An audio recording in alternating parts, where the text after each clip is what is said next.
what I want to do today is just kind of go over a couple of things in Illustrator. One of them is going to be using the clipping path, or basically masking out an image.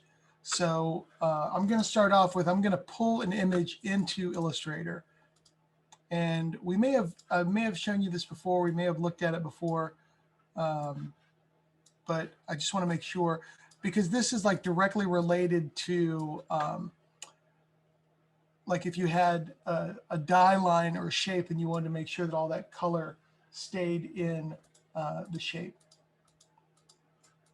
So what I've got, and let me just do this. Guys, give me a thumbs up to make sure you can see my screen. Okay. So I've got an image. Now I'm going to do this pretty roughly just so you guys can see it. So I can do several things. Like I can create a rectangle, draw a rectangle on top of this shape. I mean, on top of this image, and maybe like make it have rounded corners or something like that. And I'm going to make this shape have no fill, just so we can see through it. So if this was the sticker size or sticker shape that I wanted in Illustrator, and normally you could go through in Photoshop and get rid of the background or whatever, but I can grab these two things together, and then I can say Object, Clipping Mask, Make. All right.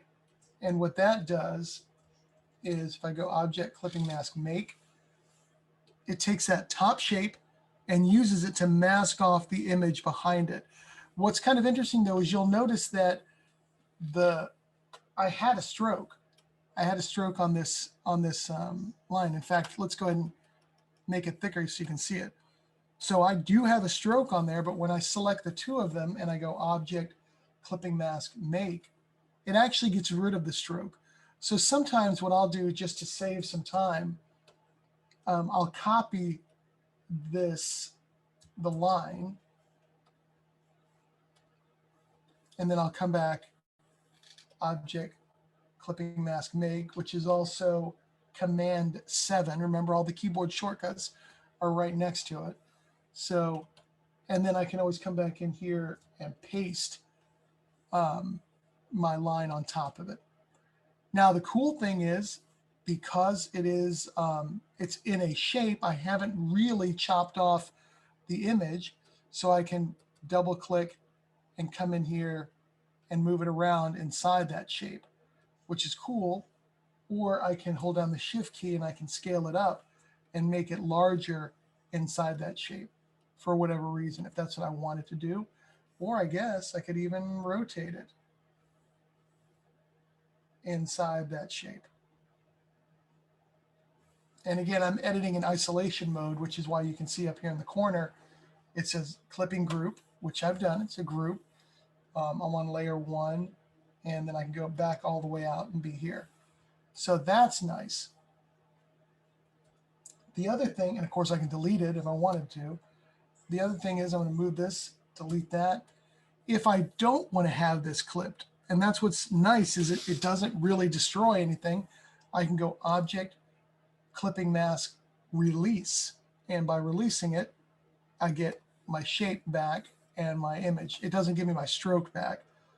So, and why this is important and how you're going to be able to use this is if you had drawn a die line,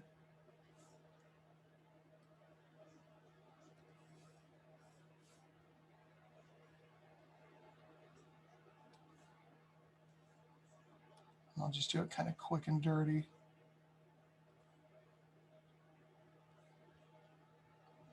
And I don't really have time to mess with all this, so, or I don't want to waste your time. But let's just say now I have this funky shape.